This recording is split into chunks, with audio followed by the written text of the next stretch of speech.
ሰላምና ጤና ይስጥልን ውድ የአምዛራ ሚዲያ ዜና ቤተሰቦች ለአሁን የተመራረጡ መረጃዎችን ይዘን መጥተናል። አስቀድመን ማባይት ነጥቦቹን ልንገራችሁ። በምስራቅ አርሲ ዞን የተደራጀም የሚንቀሳቀስም ፋኖ የለም ሲሉ አስረስ ማረዳምጤ ተናገሩ። ከፊሎቻችንን ሕክምና እየወሰዱ ነው እዚህ ቦታ እዚህ ከተማ ይላል። በየሳምንቱ ያስታምመናል፣ በየሳምንቱ ያደራድረናል፣ በየሳምንቱ ይረሽነናል፣ በየሳምንቱ ይገለናል። በፕሮፓጋንዳና ምን ያክል የፕሮፓጋንዳ ዝቅጠት ውስጥ እንዳሉ ነው። ከፋኖ ኃይሎች መሪዎች መካከል አንዱ አስረስ ማረዳምጤ በምስራቅ አርሲ የተፈጸመውን ግድያ አስመልክቶ በሰጠው ማብራሪያው የፌዴራል መንግስቱ በሀገሪቱ ካሉ ሸማቂዎች መካከል እንደ አንዱ ሆኗል ብለዋል። ቀዳሚው ጉዳያችን ነው። የኢፌዴሪ መከላከያ ሰራዊት በርካታ የሸኔ አባላት ሲደመሰሱ በስልጠና ላይ የነበሩትን በቁጥጥር ስር ማድረጉን አስታወቀም። ሰራዊቱ ሸኔ ሲያሰለጥናቸው የነበሩ ናቸው ያላቸው 68 ሰልጣኞችን በቁጥጥር ስር ማድረጉን በይፋዊ ማህበራዊ ትስስር ገጹ በኩል ባወጣው ዘገባው ይፋ አድርጓል። እንቃኘዋለን። በኢትዮጵያ 2.3 ሚሊዮን ዜጎች የስኳር በሽታ ታማሚ መሆናቸውን ማህበሩ አስታወቀ። በኢትዮጵያ በአሁኑ ወቅት 2.3 ሚሊዮን ዜጎች ከስኳር ህመም ጋር ይኖራሉ ሲል የኢትዮጵያ ስኳር ህመም ማህበር ገልጧል። የምንመለከተው ማህበራዊ ጉዳያችን ነው። ኢትዮጵያ ለዓለም አቀፉ ማህበረሰብ ተማጽኖዋን አቀረበች። ኢትዮጵያ ዓለም አቀፉ ማህበረሰብ ኤርትራ ላይ ጫናዎችን እንዲያደርግ የተማጽኖ ጥሪ ማቅረቧን ስፑትኒክ አፍሪካ ዘግቧል። ክቡራን የአምዛራ ሚዲያ ዜና ቤተሰቦች አብረው ሲቆዩ እኒህና ሌሎች ጉዳዮችን ያደምጣሉ። አሁን ወደ ዝርዝር ዘገባው እናልፋለን።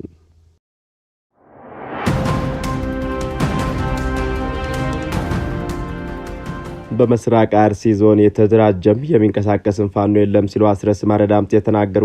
ከፋኖ ኃይሎች መሪዎች መካከል አንዱ አስረስ ማረዳምጤ የምስራቅ አርሲ የተፈጸመውን ግድያ አስመልክቶ በሰጡት ማብራሪያቸው የፌዴራል መንግስቱ በሀገሪቱ ካሉ ሸማቂዎች መካከል እንደ አንዳቸው ሆኗል ብለዋል። በሀገሪቱ የሚፈጸሙ ግድያዎችን በማስቆምና የህግ የበላይነትን በማስከበር ፋንታ የሚፈጸሙ ዘግናኝ ንጹሃን ግድያዎችን ሲላቸው በሸኔ ሲለው በህወሓት ሲለው ደግሞ በፋኖ ማሳበቡን ከሸማቂ ኃይሎች መካከል እንዳንዳቸው ለመሆኑ ማሳያ ነው ያለው አስረስ የፌዴራል መንግስቱ የ4 ኪሎ ሸማቂ በሚል ጠርቶታል። በተለያዩ ማህበራዊ ሚዲያዎች በተለይ ከሀገር ውጭ በሚገኙ ሚዲያዎች የተላለፈው መልእክቱ የሃይማኖት አባቶችና የተለያዩ ሰዎች በዚህ ልክ ጨካኝ በሆኑበት ሁኔታ ውስጥ የሚገርመው ነገር ገዢው መንግስት በስልጣን ላይ ባይቆይ ነው ሲል ይደመጣል። የፋኖ ኃይሎች በአርሲ ዞን ያደራጁት ጦር እንደሌላቸው አስቀድሞ በኢትዮጵያ ሃይማኖት ተቋማት ጉባኤ በኩል የወጣውን ሪፖርት ማጣጥሎታል። መቀመጫውን 4 ኪሎ ያደረገ ሸማቂ ቡድን ነው። ስለዚህ ሸማቂ ቡድኖች ደግሞ እርስ በርስ ይካሰሳሉ። ስለዚህ አብይ ሌሎችን ሸማቂ ኃይሎች እየከሰሰ ነው ማለት ነው። በሃይማኖት ምናምን ጉባኤ በሚባሉት በኩል ውድመቱ ጥፋቱ የማን ነው የተባለ እንደሆነ በሎጂክም በሞራልም በህግም አገዛዝ ነኝ መንግስት ነኝ ብሎ የሚያምነው አካል ግብር እየሰበሰበ ያለው አካል ነው። ባለቤትነቱ ኃላፊ በባህሪም ደግሞ ከሱ ውጭ ከዚህ አገዛዝ ውጭ እንዲህ አይነት ድርጊት ሊፈጽም የሚችል ማንኛውም አካል የለም፣ ሊኖርም አይችልም። በተለይ ደግሞ የተጠቀሰው ቦታ ላይ ፋኖ የሚባል አካል ምንም አይነት ነባራዊ እንቅስቃሴ በሌለበት እንግዲህ በመንፈስ ካልሆነ በስተቀር እዛ ቦታ ላይ የተደራጀ ፋኖ ኃይል የለም። ሌላው አስረስ ማረዳምጤ ያነሳው ነጥብ ከሰሞኑ በተለይ ብልጽግና ደጋፊዎች ዘመነ ካሴ ታሟል በመቀሌ እየታከመ ይገኛል ያሉበትን ነጥብ ሲሆን በዚህም ታሟል፣ ሞቷል፣ ተረሽኗል፣ ሊደራደር ነው በማለት የሚለወጥ ወታደራዊ ድል የለም ብሏል። አስረስ በግሉ ሊደራደር ነው የሚሉ ድምጾች መስተጋባታቸውን ተከትሎ አስረስ ማረዳምጤ ምላሽ ያለውን ሰጥቶበታል። በምላሹም የፋኖ ኃይሎች የሰላም ኃይሎች መሆናቸውን አስቀድመው ለራሳቸው ተከላክለዋል። በግልባጩ የፌዴራል መንግስቱ ጸረ ሰላም ኃይል ነው በሚል ከሶታል። ማንኛውም ጦርነት የፖለቲካ ጥያቄዎችን ማስመለሻ መሳሪያ ነው ያለው አስረስ ማረዳምጤ የፌዴራል መንግስቱ የሀገር ውስጥ ግጭቶችን ሰላማዊ በሆነ መንገድ ለመፍታት ዝግጁነት የለውም ብሏል። ከፊሎቻችንን ሕክምና እየወሰዱ ነው እዚህ ቦታ እዚህ ከተማ ይላል። በየሳምንቱ ያስታምመናል፣ በየሳምንቱ ያደራድረናል፣ በየሳምንቱ ይረሽነናል፣ በየሳምንቱ ይገለናል። በፕሮፓጋንዳና ምን ያክል የፕሮፓጋንዳ ዝቅጠት ውስጥ እንዳሉ ነው። ይህ በእንዲህ እንዳለ የዓለም አብያተ ክርስቲያናት ጉባኤ በአርሲ የተፈጸመውን የኦርቶዶክሳውያን ጥቃት አውግዟል። የዓለም አብያተ ክርስቲያናት ጉባኤ ዋና ጸሐፊ ቀስለም ሪፒሊ ለኢትዮጵያን ኦርቶዶክስ ተዋሕዶ ቤተክርስቲያን በላኩት የማጽናኛ ደብዳቤያቸው በአርሲ ኦርቶዶክሳውያን ላይ በደረሰው ግድያ ጉባኤው በጥልቅ ማዘኑን ገልጸው ጥቃቱን አውግዘዋል። ዋና ጸሐፊው ለኢትዮጵያ ኦርቶዶክስ ተዋሕዶ ቤተክርስቲያን በላኩት የማጽናኛ ደብዳቤ ይህ በሰዎች ላይ በዘፈቀደ የሚፈጸም ግድያ የሚያመላክተው የሰላም ሁኔታ ያልተረጋጋ መሆኑን ነው ብለውታል።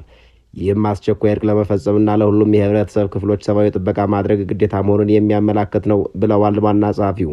አክለውም በዚህ አስከፊ ያዘን ወቅት ከኢትዮጵያ ኦርቶዶክስ ተዋሕዶ ቤተክርስቲያንና ከመላው ኢትዮጵያውያን ጋር በጋራ የምንቆም መሆናችንን ለመግለጽ እንወዳለን ብለዋል። በዚህ ጥቃት ህይወታቸውን ላጡት ነፍሳቸውን በሰላም እንዲያሳርፍልን፣ በጥቃቱ ለተጎዱት ሁሉ መጽናናትንና ጥንካሬን እንዲሰጥልን እግዚአብሔር አምላካችን በጸሎት እንጠይቃለን ብለዋል ዋና ጸሐፊው። ለቤተ ክርስቲያኗ በላኩት የማጽናኛ ደብዳቤያቸው የግጭቶቹን መሰረታዊ መንስኤ በመለየትና ንግግሮችና ምክክሮች እንዲኖሩ በማድረግ የሰው ልጆች ሕይወትና ክብር ይጠበቅና ይረጋገጥ ዘንድ እግዚአብሔር አምላክ ሁሉም ደረጃ ለሚገኙ መሪዎች ጥበብንና ቁርጠኝነትን እንዲሰጥልን እንጸልያለን ብለዋል ጉባኤው። የዓለም አብያተ ክርስቲያናት ጉባኤ በሰው ልጆች ላይ የሚፈጸመው እንዲህ አይነት ግድያ በጥብቅ የሚያወግዝ መሆኑን የገለጸው ዋና ጸሐፊው ሰላምን፣ ፍትህንና በህዝቦች መካከል ተቻችሎ በሰላም መኖር ለሚደረገው ጥረት ደግሞ ጉባኤው የማያቋርጥ ድጋፍ ያለው መሆኑን ገልጧል። በኦሮሚያ ክልል አርሲ ዞን በጉና፣ በመርቲህ፣ በሸርካና በሆንቆሎ ዋቢ ወረዳዎች የኦርቶዶክስ ሃይማኖት ተከታዮች መገደላቸውን ቤተ ክርስቲያኒቱን ጨምሮ የፖለቲካ ፓርቲዎች፣ የሃይማኖት ተቋማት ጉባኤ ገልጸው የነበረ ቢሆንም የሃይማኖት ተቋማት ጉባኤ በኋላ ያደረኩት ባለው ማጣራት ጥቃቱ በአንድ ሃይማኖትና ብሔር ላይ ያነጻጸረ አለመሆኑን መግለጹ ይታወሳል። የፌዴሪ መከላከያ ሰራዊት በርካታ የሸኔ አባላት ሲደመሰሱ በስልጠና ላይ የነበሩትን በቁጥጥር ስር ማድረጉን አስታወቀም። ሰራዊቱ ሸኔ ሲያሰለጥናቸው የነበሩ ናቸው ያላቸውን 68 ሰልጣኞችን በቁጥጥር ስር ማድረጉን በይፋዊ ማህበራዊ ትስስር ገጹ በኩል ባወጣው ዘገባ ይፋ አድርጓል። በዚህም የማዕከላዊ ዝጋሻ ኮር በምዕራብ ሸዋ ዞን ጅባት ወረዳ በተሰማራበት የግዳጅ ቀጠና በአሸባሪው የሸኔ ቡድን እየሰለጠነ የሚገኘውን በርካታ የቡድኑ አባላት በቁጥጥር ስር አውሏል ብሏል።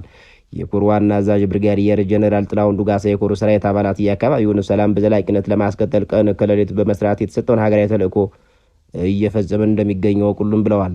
ሸኔ በተሳሳተ ፕሮፓጋንዳ ወጣቶች የእኩይ ተግባሩን መጠቀሚያ ለማድረግ በተለያዩ አካባቢዎች 18 ዓመት ያልሞላቸውን ህጻናት አስገድዶ በመውሰድና የህዝብ ጠላት ሲያደርግ መቆየቱን ጀነራል መኮንኑ በቁጥጥር ስር ለዋሉ የሸኔ ሰልጣኞች አስረድተዋል ተብሏል።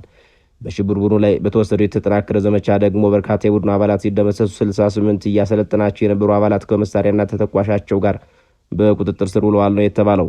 በተመሳሳይ መልኩ የስድስተኛ ዝጋሻ ክፍለ ጦር በሽብር ቡድኑ ላይ እየወሰደ ያለውን እርምጃ አጠናክሮ በመቀጠል በርካታ ተተኳሽና የጦር መሳሪያዎችን በቁጥጥር ስር ማድረጉን አስታውቋል። በሰሜን ሸዋ ዞን ደራ ወረዳ እየተንቀሳቀሰ በሚገኘው አሸባሪ የሸኔ ቡድን ሲል በጠራው ኃይል ላይ ክፍለ ጦሩ ባደረገው ዘመቻ በርካታ የቡድን አባላት ሲደመሰሱ በርካታ ተተኳሽና የጦር መሳሪያ በቁጥጥር ስር መዋሉን የክፍለ ጦሩ አዛዥ ሌተናል ኮሎኔል ጌትነት ተድላ ተናግረዋል። በተመሳሳይም የምዕራብ ዕዝ መብረቅ ክፍለ ጦሩ በምስራቅ ወለጋ ዞን በጊዳ አያና ወረዳ ድሬ ጉዳ ቀበሌ ላይ ሲንቀሳቀስ በነበረው የአሸባሪው ሸኔ ቡድን ላይ የክፍለ ጦሩ ሰራዊት እርምጃ ወስዷል ብሏል። የመብረቅ ክፍለ ጦር አዛዥ ሌተናል ኮሎኔል አይሸሹም በዚህ ሰራዊቱ በሚያደርገው ስምሪት ላይ የህብረተሰቡ እገዛ በመኖሩ በቀበሌው ውስጥ ጉዳትን ለማድረስ የወጣው የሽብር ቡድን ለመቆጣጠር መቻሉን ወቁልም ብለዋል። በተደረገው ስምሪትም ከሽብር ቡድኑ አባላት 11 ላይ እርምጃ ሲወሰድ ቀሪው እየተንጠባጠበ ጫካ ገብቷል ብለዋል። መሳሪያውና ተተኳሹና ትጥቁንም መማረክ እንደቻሉ ነው ያስታወቁት። በኢትዮጵያ 2.3 ሚሊዮን ዜጎች የስኳር በሽታ ታማሚ መሆናቸውን ማህበሩ አስታወቀም። በኢትዮጵያ በአሁኑ ወቅት 2.3 ሚሊዮን ዜጎች ከስኳር ህመም ጋር ይኖራሉ ሲል የኢትዮጵያ ስኳር ህመም ማህበር ገልጧል። የማህበሩ ፕሬዝዳንት ዶክተር ጌታሁን ታረቀኝ የስኳር ህመም በዓለም አቀፍ ደረጃ ባለፉት ዓመታት በከፍተኛ ሁኔታ እየተስፋፋ መምጣቱን ተናግረዋል። በኢትዮጵያም በስኳር ህመም የሚያዙ ሰዎች ቁጥር እየጨመረ መምጣቱን ገልጠው በተለይም ትክክል ባልሆነ የአኗኗር ዘይቤ ሳቢያ የሚከሰቱ አይነት 2 የስኳር ህመም እየተስፋፋ መምጣቱን አመላክቷል። በዚህም በኢትዮጵያ እድሜያቸው ከ20 እስከ 79 ዓመት የሆኑ ከ2.3 ሚሊዮን በላይ ሰዎች ከስኳር ህመም ጋር አብረው እንደሚኖሩ መረጃዎች ያመላክታሉ ሲሉ አለኝ ያሉትን መረጃ ጠቅሰው አስረድተዋል። አያይዘውም በአሁኑ ጊዜ ዝቅተኛና መካከለኛ ገቢ ባላቸው ሀገራት ውስጥ የስኳር ህመም በከፍተኛ ደረጃ እየጨመረ መምጣቱ አሳሳቢ ያደርገዋል ያሉት ዶክተር ጌታሁን ወደፊትም የታማሚዎች ቁጥር በከፍተኛ ሁኔታ እንደሚጨምር መረጃዎች ያመላክታሉ ብለዋል።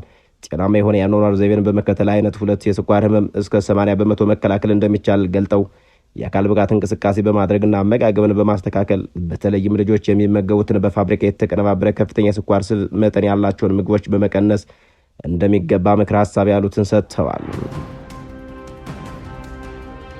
ኢትዮጵያ ለዓለም አቀፉ ማህበረሰብ ተማጽኖዋን አቀረበች። ኢትዮጵያ ዓለም አቀፍ ማህበረሰቡ በኤርትራ ላይ ጫናዎችን እንዲያደርግ የተማጽኖ ጥሪ ማቅረቧን ስፑትኒክ አፍሪካ ዘግቧል። ጥሪው የቀረበው ትኩረቱን በአፍሪካ ቀንድ ዙሪያ ባሉ ወቅታዊ የተለዋዋጭ የፖለቲካና የደህንነት ሁነቶች ላይ አድርጎ በአዲስ አበባ ዩኒቨርሲቲ በመካሄድ ላይ ባለው የውይይት መድረክ ላይ ነው። ከጥቂት ዓመታት በፊት ተሻሽሎ የነበረው የኢትዮጵያና የኤርትራ ግንኙነት በአስመራው መንግስት ጸብጫሪነት ድርጊቶችና ትንኮሳዎች ምክንያት እየሻከረ መምጣቱን ስብሰባውን የከፈቱት የውጭ ጉዳይ ሚኒስትሩ ጌዲዮን ጢሞቴዎስ ተናግረዋል። በተለይ ኢትዮጵያ የወደብና የባህር በር ጥያቄዎችን ማንሳቷን ተከትሎ ከኤርትራ መንግስት ጋር ያለው ግንኙነት እየበለጠ መሻከሩን በማንሳት የኤርትራ መንግስት የኢትዮጵያን የሰላም ለማደፍረስና እድገቷን ለማደናቀፍ ታጣቂዎቹን ከመደገፍና ከማስታጠቅ ጀምሮ አይነተ ብዙ ትንኮሳዎች እያደረገና የውጭ አካላት ወኪል ሆኖ እያገለገለ ይገኛል ብለዋል። ሚኒስትሩ በማዕከልም በሉዓላዊነታችንና በብሔራዊ ጥቅማችን እየተቃጣ ለሚገኘው ጣልቃ ገብነት እያጻፋ ምላሽ ለመስጠት የሚያስችል በቂ ምክንያት ቢኖረንም ሁኔታውን በትዕግስት መከታተልን መርጠናል ሲሉም አክለዋል። በሀገራቱ መካከል የተፈጠረውን የተካረረ ቅራኔ ምጣኔ ሀብትን ጨምሮ በሌሎችም ዘርፎች ሊደረጉ በሚችሉ የሁለትዮሽና ቀጠናዊ ትብብሮች ሊፈታ እንደሚችልም ገልጠው ሁለቱም ሀገራት ይህን ለማሳካት የሚያስችል ደማዊና ታሪካዊ ጥብቅ ግንኙነት እንዳላቸው አብራርተዋል በሚል የዘገበው የሩሲያው ሚዲያ ስፑትኒክ አፍሪካ ነው። ክቡራን የአምዛራ ሚዲያ ዜና ቤተሰቦች ለአሁኑ የነበሩ መረጃዎች ተጠናቀዋል። ጤና ይስጥልን።